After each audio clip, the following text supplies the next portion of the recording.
श्री गणेशाय नमः. हे गणाधिपती विघ्नहरणा पार्वतीच्या शुभनंदना मंगलमूर्ती आनंदगणा सर्वेश्वरा नमस्तुते. तू लीला सागर तुला नस अंतना पार, तू निर्गुणातीत सगुण साचार, विश्वरूप झाला की स्थिर आणि अस्थिर जे स्थित असे भूमीवर, त्यामध्ये तुझं चित्त चकोर चैतन्य रूपा. तुझ्या इच्छेने जीवा जन्म तुझ्या इच्छेने जीवा जन्म, तू करशी पालन पोषण कर्म, विलास करशी तूच स्वयं सर्वेश्वरा. तुझ स्वरूपाशी तद्रूपता, जीव होता तत्वता, त्यांना लाभत असे मुक्तता. जन्म मरणातुनी जीव दुःखाचा उगम, माया आवडे उद्दाम, मनी इच्छी नित्य काम, परितृप्तता नसे की. अतृप्तीच्या भोवऱ्यात खोट्या मायेच्या प्रवाहात जीव चालले ओ वाहत, अज्ञानामुळे की. प्राप्ती सुखाशी व्हावयाशी जीव धडपडे प्रपंचाशी, परंतु परिणीची दुःख मुलक कैशी कळेना या जीवाशी. मीपणामुळे जीवा विसर पडलाशी देवा, म्हणून हा व्रत कैवल्याचा ठेवा विश्व निर्मिला. या जीवाला मीपणा खूप मीपणा झाला म्हणून देवाला विसरले. त्याच्यासाठी भगवंतानं हे व्रत वैकल्य अधिक मास या विश्वामध्ये निर्माण केला. करुणी व्रत उपवास जीवा लागावा ईश्वरी ध्यास, म्हणून या अधिक मासा व्रतास चरण आचरावे. तर उपवास करावं, व्रत करावं आणि जीवाला भगवंताचं ध्यान करावं म्हणून या अधिक मास आहे. सुलभ साधा भक्ती मार्ग आवडे जीवाशी समग्र, म्हणून म्हणून व्रतोपवासे भोग संपवावे हरी कृपे. अगदी सोपा मार्ग आहे, या जीवाला आवडत नाही तरी सुद्धा खूप सोपं आहे. म्हणून व्रत करावं, उपवास करावा आणि जे भोग असतील ते हरीच्या कृपेने संपवावं. मागील अध्यायात श्रीहरीशी रमा विचारित गोदान व्रताव्रत, सिद्धी विधी कोण असे की. मागच्या अध्यायात विष्णू भगवंताला लक्ष्मीने गोदानाचं व्रत विचारलं. सिद्धी विधी कोणती आहे प्रश्नाचे करण्या निरूपण, कठीले गोदान व्रताचरण. आता कैसे ब्राह्मण पूजून ते श्रवण करावे. सार सांगितलं आणि मग विचारलं की आता ब्राह्मण कसा पूजला पाहिजे ते श्रवण करा. रमा पुसते हरीशी ब्राह्मण म्हणावे कुणाशी, हे सांगावे मजशी संशय निरसन व्हावया. देवा स्वामी, तुम्ही ब्राह्मण कुणाला म्हणावं हे मला सांगा, मनात संशय काहीच ठेवू नका. ब्रह्म जाणे तो ब्राह्मण हाच अर्थ ते घेऊन, जातीचा ब्राह्मण दुय्यम जाण त्यापरी साधू सज्जन बरे. तर जो ब्रह्म जाणतो तो ब्राह्मण हाच अर्थ घेऊन काही ब्राह्मण दुय्यम धंदा करतात. त्या ब्राह्मणापेक्षा साधू बरे, साधा सज्जन बरा. जातीचा असे ब्राह्मण परी करीतसे मदिरा सेवन, किंबहुना दुराचरण त्याशी वर्ज करावे. जातीचा ब्राह्मण आहे आणि मदिरा सेवन करतो, मदिरा म्हणजे दारू, मदिरा सेवन करतो आणि दुराचार करतो, अशा ब्राह्मणाला वर्ज करावं. अशा ब्राह्मणाला देवाच्या कार्याला हव्य आणि कव्य या दोन कार्यात कधीच बोलवणे. शुभ कार्याला आणि मयतीच्या कार्याला, उत्तर कार्याला कधीच बोलवणे. जातीचा असे ब्राह्मण परंतु करी मास सेवन, प्रपंच आसक्त पूर्ण त्याशी वर्ज करावे. जातीचा ब्राह्मण आहे पण मांस सेवन करतो, प्रपंचामध्ये खूप आसक्त आहे, गुंतला आहे, अशा ब्राह्मणाला वर्ज करावं. जातीचा असे ब्राह्मण संसारी खोटे बोलून करी कुकर्म उदरनिर्वाह कारण त्याशी वर्ज करावे. जातीचा ब्राह्मण आहे, खोटं बोलून संसार चालवतो, उदरनिर्वाहासाठी खोटं बोलतो, अशा ब्राह्मणाला वर्ज करावं, बोलवू नये. तप अहिंसा सत्यवचनी षटकर्माकरण करोनी, निस्वार्थी मधुर भाषिणी ऐसा ब्राह्मण पूजावा. तप करणारा, अहिंसा ठेवणारा, सत्य बोलणारा, 6 प्रकारचं कर्म करणारा षटकर्म आणि निस्वार्थी गोड बोलणारा असा ब्राह्मण पूजावा. त्याशी अधिक महिन्यात करावे सद्भावे निमंत्रित, बैसविणे असं नसतं पूजन त्याचे करावे. अशा ब्राह्मणाला अधिक महिन्यात सद्भावानं आमंत्रण द्यावं आणि त्याला आसनस्थ करावं आणि त्याचं पूजन करावं. गंधपुष्प अक्षदांनी त्याचे पूजन करून नाना उपहार भक्ष भोजोनी समर्पित करावे.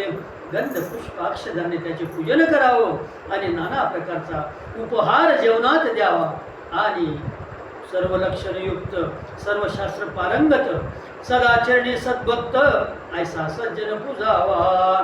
जो सर्व लक्षणांनी युक्त आहे, सर्व शास्त्रात पारंगत आहे, सदाचरणी असा सद्भक्त आहे, असा सज्जन असला तरी त्याची पूजा करावी. ब्राह्मणच पाहिजे असं नाही. जो असे लोभरहित पुराण ज्ञानी शांत त्यालाच अधिक मासात पूजावे भावाने. जो लोभरहित आहे, जो लोभ ठेवत नाही, मला हेच पाहिजे तेच पाहिजे आणि पुराण जाणतो, पुराण असून स्वभावाने शांत आहे, त्याला अधिक मासात पूजावं भक्तिभावात. पुराणिक किंवा प्रवचन करता तो हरीचा असे आवडता, त्याची अधिक मासी सेवा करिता महत्पुण्य लाभते. पोथी वाचणारा, पुराण वाचणारा, प्रवचन करणारा तो भगवंताचा सुद्धा आवडता असतो. अशा माणसाची अधिक मासामध्ये सेवा करावी, पुण्य लाभ. संसार सागरात जे धडपडती त्यांना जे कथा वाचक वाचविती त्यांची पूजा करावी सच्चित्ती. अधिक मासामध्ये जे संसाराच्या सागरात धडपडत असतात पण त्यांना कथा वाचक विनंती करतात, मामा या हो, काका या हो, भाऊ या हो, पोथी ऐकायला, पोथीला या, असे हे जे विनवतात असे लोक सुद्धा अधिक मासामध्ये भगवंत संतुष्ट होतो. ऐसा सदाचारी प्रवक्ता पुराण कथा सांगून रमवी चित्ता, त्यांची सेवा भावे करिता पुरुषोत्तम संतुष्ट होते की. असा सदाचारी प्रवक्ता पाहिजे. पुराणा कर त्याला माहिती नव्हतं काय नाही.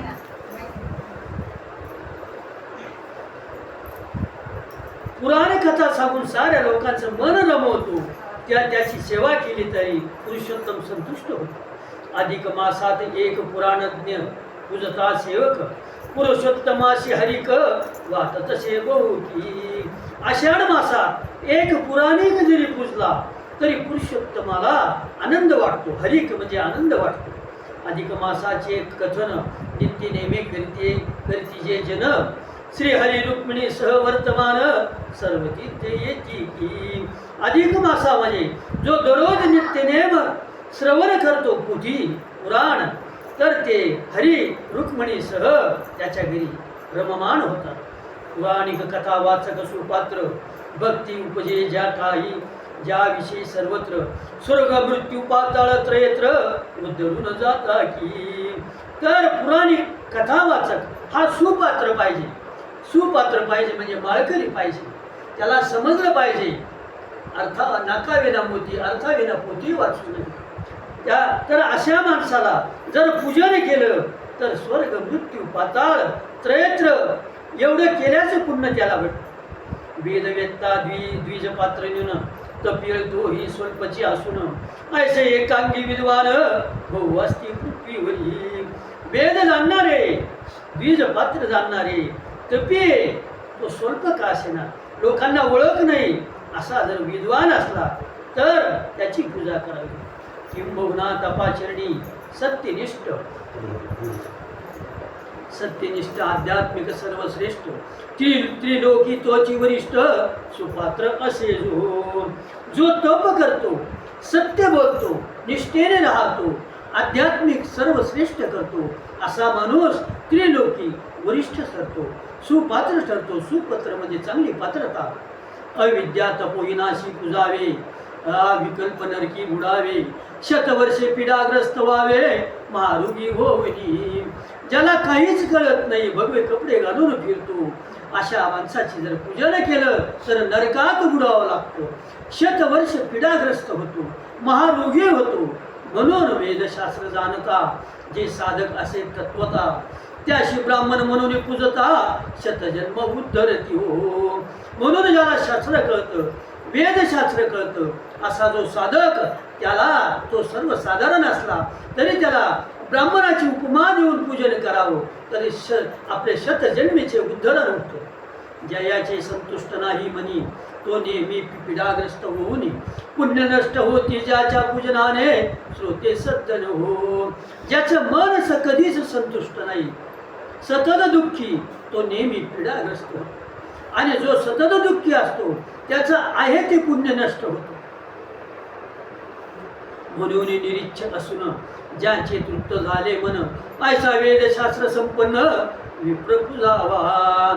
म्हणून निरीच्छ पाहिजे, ज्याची काही इच्छा नाही आणि ज्याचं मन तृप्त आहे आणि असा वेदशास्त्र संपन्न असा ब्राह्मण पूजावा. त्रिदोष दूषित जो झाला आत्मबुद्धीशी जो मुकला तो विकल्पग्रस्त झाला सदा सर्व काळ. ज्याच्या अंतकरणे स्वानंद वृत्ती आणि सदा ज्याचे केशव चित्ती ते श्रेष्ठतम या जगती भूदेव संत की. ज्याचं अंतकरण सतत आनंदी वृत्ती, सतत हसत, सतत खुशी, आणि सतत ज्याच्या तोंडात देवाचं नावे असा मनुष्य श्रेष्ठ आहे. तो भूदेव असो, भूदेव म्हणजे ब्राह्मण, भूदेव असो का संत असो. जे ते निष्प्रो जीवने असती निमित्त मात्रे जीवन जगती त्यांचे पावले जे ते पडती ते पवित्र होत असे. जे निष्प्रो आहे, निष्प्रो आणि त्यांचं जिथं जीवन ते जीवन जगतात पण फक्त निमित्ताला, संसार करतात निमित्ताला, अशा लोकांचं जिथं पाऊल पडतं ते पवित्र होतात. त्यांच्या दर्शन मात्रे केवळ उद्धरती जीव सकळ त्यांच्या पूजनाने लाभे आत्मबळ अधिक माशी पूजावे. अशा लोकांचं दर्शनानं जीव उद्धरतो आणि अशा माणसाचं पूजन केल्यानंतर आत्मबळ भेटतं अधिक महिन्यात. श्रीहरी वदती रमेशी असे भक्त आवडती ग मजशी ते सर्व पूजावे अधिक मासाशी पुरुषोत्तम कृपेने. भगवंत म्हणतो, नारायण म्हणतो लक्ष्मीला, अगं मला असे भक्त आवडतात, ते सर्व त्यांच्या अशा भक्तांचं अधिक मासामध्ये पूजन झालं पाहिजे. त्याच्यानंतर पुरुषोत्तमाची कृपा होते. काल खबर आली नव्हती. याला पुढे तर जागा आहे. ठीक आहे, ठीक आहे.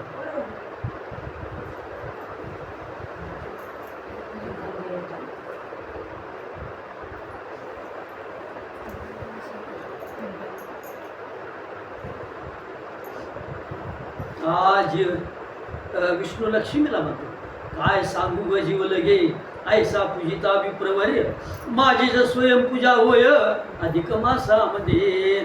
तर लक्ष्मी जीव लगे तुला काय सांगू, असं मी सांगितलं. असे लोक जर पूजन केलं तर साक्षात माझी पूजा केली असं समज. अधिक मासामध्ये सात्विक सज्जन जो ब्रह्ममूर्ती कुबुद्धी ठेवी जर ज्या त्याचे प्रती पावती ते अधोगती तर तिला ना पुन्हा की. तर जो सात्विक आहे, सज्जन आहे, पुराणिक आहे किंवा ब्राह्मण आहे आणि त्याच्याविषयी जर वाईट कुबुद्धी ठेवली, वाईट मन ठेवलं तर ते अधोगतीला जातात आणि नरकात जाऊन मिळतात. मी स्वतः श्रीहरी वंदितो त्यांना साचारी तैसेच माझ्या जीवलगांनी पायावरी मस्तक ठेवावे सदा की. मी स्वतः श्रीहरी सांगतो, मी स्वतः श्रीहरी माझ्या भक्तांना वंदन करतो. कारण की माझे जे जीवलग असतात ब्राह्मणांचा सन्मान भक्तिभावाने पूजन त्यांना स्वदिष्ट भोजन समर्पित करावे. सत्पात्री ब्राह्मण असला तर त्याचा सन्मान करावा, भक्तिभावाने पूजन करावं आणि त्यांना एक वेळ का होईना अधिक महिन्यामध्ये स्वदिष्ट असं भोजन समर्पित करावं. अधिक मासामध्ये वस्त्रदान त्यांना द्यावेत आभूषण पायी घालावेत पादत्राण गौरव करावा बहु. अधिक मासामध्ये वस्त्रदान करावं, आभूषण द्यावं आणि ज्यांना पादत्राण नसतील, चप्पल बूट काही काशना, पादत्राण दान करावं आणि गौरव करावा. अनुदीन जो ब्राह्मणाशी स्तवितो पूजितो तयाशी त्याच्या भाग्योदयाशी करीत मी नमन स्वतः की. जो दररोज ब्राह्मणाशी नमस्कार हा नाही नाही बरोबर अजून चालू आहे. अजून चालू आहे. जो दररोज ब्राह्मणाची पूजा करतो नमस्कार करतो त्याचं भाग्य उदयाला येतं. त्याच्या ब्रह्मवृत्तीशी तुझावे सद्भावेशी तेने सर्व सुख समृद्धीशी पावती जनवो.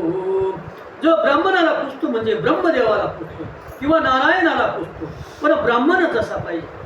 श्रीहरीशी ब्राह्मण म्हणावे कुणाशी हे सांगावे मजशी संशय निरसन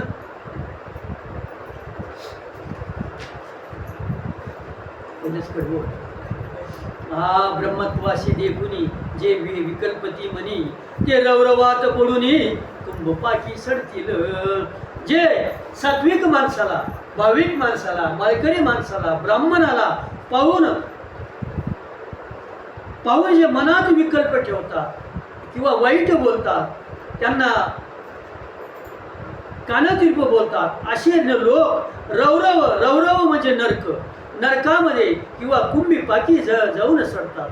होता ब्राह्मण देवतेचा अपमान दंडित मी करीतो जन म्हणून प्रत्यक्ष अप्रत्यक्षतेनं दोषी होऊ नये. चांगलं बोलता नाही आलं तर बोलू नये पण ब्राह्मणाचा अपमान करू नये. ज्याने ब्राह्मणाचा अपमान केला त्याला स्वतः मी दंड देतो म्हणून माणसाने दोषी होऊ नये. ज्ञाने किंवा अज्ञाने करून घडले असता ब्रह्मस्वहरण नृगराजाप्रमाणे जीवन अधपतनी पडेल की. ज्ञानाने असो किंवा अज्ञानाने असो अपमान करू नये नाहीतर नृगराजाप्रमाणे अधपतनी पडेल. एकदा कृष्णतनयांनी प्रद्युम्न सांबदिकांनी सर्व विहारास्तव एकत्र होऊनी उपवनी प्रवेशले. एकदा कृष्णतनयांनी म्हणजे कृष्णाच्या मुलांनी तर विहारास म्हणजे फिरायला उपवनात गेले. त्या उपवनामध्ये बहुत क्रीडा केल्या बहुत उन्मत्त शरीर झाले वेदग्रस्त त्या समयाशी. तर ते उपवनामध्ये ते कृष्णाची मुलं फिरायला गेले खूप उन्मत्त झाले आणि शरीर थकल्यासारखं झालं. सुकले तयांची ओठ जलन दिसे कुठं तृषाक्रांत होऊन उत्कट जलधुंडू लागले. त्यांचं बोलता बोलता मस्त्या होत्या करता करता ओठ सुकले पण कुठे पाणी काय दिसेना. तहानलेले झाले आणि ते पाणी धुंडू लागले. जलप्राशनाशी फिरता फिरता एक कूप देखली सहजता आत पाता सरड्या अवचिता विस्मयित झाले की. जर पाणी पाहत फिरता फिरता यांना एक कूप दिसली. कूप म्हणजे विहीर आणि त्या विहिरीत डुकून पाहिलं तर एक सरड्या होता. पर्वताकार तो सरड्या दाखवू लागलेले सवंगड्या पाहुणे मारू लागले उड्या नवलपणे की. तो मोठा सरड्या पाहिल्यानंतर सवंगडी पाहून ते उड्या मारायला लागले. त्या सरड्याशी काढावयाशी प्रयत्न सगळे मिळून केला परंतु तो महाकाय नचवर आला त्या समयाशी. खूप मोठा सरड्या होता तो विहिरीत पडला. ते सारे मिळून त्याला काढायला लागले पण तो काय त्यांच्यावर वर आला नाही. श्रीकृष्णाजवळ जाऊन सांगू लागले नवलान म्हणते ऐसा सरडा महान पहिलानं ऐकला. ते बापाकडे गेले कृष्णाला सांगू लागले बाबा एक नवल पाहिलं एवढा मोठा सरड्या कधी पाहिला नाही कधी ऐकला नाही. हे देवा श्रीकृष्ण भगवान धावून आला दयाधन सवेची वाम हस्ते कर्ण सरड्यावर काढला. श्रीकृष्ण भगवान स्वतः आले. दयेचा सागर कृष्ण म्हणजे दयेचा सागर स्वतः आले आणि वाम हस्त्याने सत्य एका हातानं तो सरड्या वर काढला. होता श्रीकृष्ण स्पर्श अंगाला देव सरड्याचा त्यागीला. तप्त स्वर्ण झाला तमान दिव्य पुरुष ते देवा. त्या सरड्याच्या अंगाला कृष्णाचा स्पर्श झाला तेव्हा त्या सरड्याने ते रूप त्यागलं आणि दिव्य पुरुष झाला. श्रीकृष्णाच्या चरणावरी मस्तक ठेविले साचारी उभा राहिला जोडणी करी त्या समयाशी. त्या दिव्य पुरुषाने कृष्णाच्या चरणावर मस्तक ठेवलं आणि हात जोडून उभा राहिला. दिव्य ते पाहून अद्भुत नवल वाटले लोकापत सर्वची झाले आश्चर्यचकित त्याला पाहुनी. ते दृश्य असं अद्भुत दृश्य पाहून सर्वांना नवल वाटते. लोकांमध्ये आश्चर्याची गोष्ट झाली. मग त्या दिव्य पुरुषाशी कृष्ण वदले तू कोण असशी, हे दशा कोणी केली अशी कथन करावे. मग त्या दिव्य पुरुषाला भगवंतानं कृष्णानं विचारलं, अरे तू कोण आहे आणि ही दशा तुझी कोणी केली, तर आता ते आम्हाला कथन कर. कृष्णाचे वचन ऐकूनी तो दिव्य पुरुष बोले ऐकूनी, देवा तू असून अंतर्ज्ञानी काय बसतो मला की. कृष्णाचे वचन ऐकून तो दिव्य पुरुष म्हणतो, अरे काय देवा तू एवढा अंतर्ज्ञानी दिव्य पुरुष आणि मला विचारतो. किंबहुना तुला विचारिले म्हणून सांगतो तुझ माझी कहाणी, ऐकावे चित्त लावणे कृष्णा दया. तू विचारून राहिला तर मग सांगतो, मग ऐक चित्त देऊ. इक्ष्वाकू वंशी मिंद्रुग राजा, झिजलो बहुधर्म काजा, दानशूर म्हणून वाजा गाजा, होता बहुत जगती. तर मी इक्ष्वाकू वंशामुळे नृग राजा खूप धर्माचे कामं केले, दानशूर म्हणून माझा वाजा गाजा झाला या जगात. सर्व दानशूरामध्ये मी दानशूर, मी होतो प्रसिद्ध साचार, म्हणून ब्राह्मणांना सर्व दूर माहिती माझी होती हो. तर सर्व दात्यां मी श्रेष्ठ असा दानशूर होतो आणि प्रसिद्ध होतो, म्हणून ब्राह्मणांना दूरवर माहिती माझी झाली. सुवर्णभूमी हत्ती अश्वदान मी देतसे ब्राह्मणा कारण, त्यामुळे दुरून दानार्थी येतसे. मी दानात काय देत होतो, सुवर्ण म्हणजे सोनं, भूमी जमीन, हत्ती, अश्वदान घोडे हे मी ब्राह्मणांना देत होतो, म्हणून दान घेणारे दूरून यायचे. माझ्या जवळी गायींचे खिल्लार बहुत होते राज्यभर, गोदानाचे महात्म्य ऐकून साचार गोदाना आरंभिले. माझ्याजवळ खिल्लार गायींचे थवेचे थवे होते, पूर्ण राज्यभर खिल्लार गायी होत्या. आणि गोदानाचं जेव्हा मी महात्म्य ऐकलं आणि आता गोदान करायचं म्हणून आरंभ केला. शीलवती सुलक्षणी बहुदुग्धा, अविकलांगी वत्सलब्धा, चतुस्तनी निरोगी उपलब्धा, ऐशा सती नाना परी. माझ्या घरी खिल्लार गायी तर होत्या, पण त्या कशा होत्या, शीलवती सुलक्षणी चांगल्या लक्षणाच्या, बहुदुग्धा खूप दूध देणाऱ्या, अविकलांगी सरळ अगदी वाकडी तिकडे शिंग तुटेल पाय मुडेल अशी नाही, वत्सल लुब्ध चांगल्या वस्त्राला जन्म देणारी, वस्त्र अगदी टकटकीत, आणि चतुस्तनी 4 स्तनाची अशा माझ्याकडे गायी आहे. ऐशा गायी उत्तम यथा विधीने पूजुनी परम, सुपात्र ब्राह्मणा नित्यनेम दान करू लागलो. अशा उत्तमातल्या उत्तम माझ्याकडे गायी होत्या आणि मी पूजन करून सुपात्र ज्याची पात्रता आहे असा सुपात्र अशा ब्राह्मणांना नित्यनेम म्हणून दररोज गायी दान करू लागलो. असे गोदान बहुत काळ मी चालविलेने पाहता काळ वेळ, अगटीत एक वेळ ते श्रवण करावो. असं गोदान मी खूप काळ चालवलं, मी काळ पाहिलानी वेळ पाहिलानी आणि एक वेळ असं अगटीत घडलं ते ऐका. कोणे एके समयाशी ब्राह्मणाशी दिलेल्या गायीशी चुकणे बांधले माझ्या गोठ्याशी विस्मृती होईन. तर एका वेळेला ब्राह्मणाला दिलेल्या गायीला चुकून माझ्या गोठ्याशी बांधली. मला आठवण पडली, दानात दिलेली ती गाय सुटून आली वाटते, माझ्या किल्लारी सहजते नांदू लागली सहज. जर दानात दिलेली गाय ती सुटून आली आणि माझ्या खिल्लारांमध्ये म्हणजे माझ्या गायींमध्ये ती नांदू लागली. पुन्हा एका ब्राह्मणाशी ती दिल्या गेली दानाशी, तो ब्राह्मण घेऊन जाता ती स्वयशी पूर्वीचाच पातला. तर एका ब्राह्मणाला ती गाय दिली गेली होती दान म्हणून, तो ब्राह्मण घेऊन जाता होता तो पूर्वीचाच ब्राह्मण आला. तो म्हणाला, ही गाय मजला दिली होती तुम्ही ज्या वेळेला, का तीच दुसऱ्याला दानात दिली की. तर तो ब्राह्मण आला की ही गाय तुम्ही मला दिली होती आणि ती गाय तुम्ही आता दुसऱ्याला का देता. पाहुणी त्याचा प्रश्न, नृगराजा गेला गोंधळून, मने करिता असा पुण्य पाप कैसे घडले की. मग नृगराजा म्हणायला लागला की मी पुण्य करायला गेलो आणि पाप कसं घडलं. पूर्वीचा ब्राह्मण म्हणाला, ही माझी गाय द्यावी मला, परंतु नंतरचा विप्र बदला, ही तर आताच दान दिली की. तर पूर्वीचा ब्राह्मण मला, ही तर माझी गाय आहे, मला द्या. आणि नंतरचा ब्राह्मण म्हणाला की ही तर मला आत्ताच दान दिली. तुम्ही जावे नृगराजाजवळी, घ्यावी मागून गाय वेगळी. युक्तिवाद का करिता हो अवेळी, अविवेके बहुती.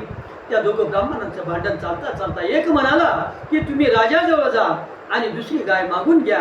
तुम्ही असे युक्तीने का बोलता, अविवेकाने का बोलता. पूर्वीचा तो ब्राह्मण बोले नृग राजा लागून, माझी गाय मला देऊन विवाद सोडवावा. तो पूर्वीचा ब्राह्मण नृग राजाला म्हणाला, माझी गाय मला द्या आणि आमचं भांडण मिटवा. नंतरच्या ब्राह्मणाशी नृगराज बदला तयाशी.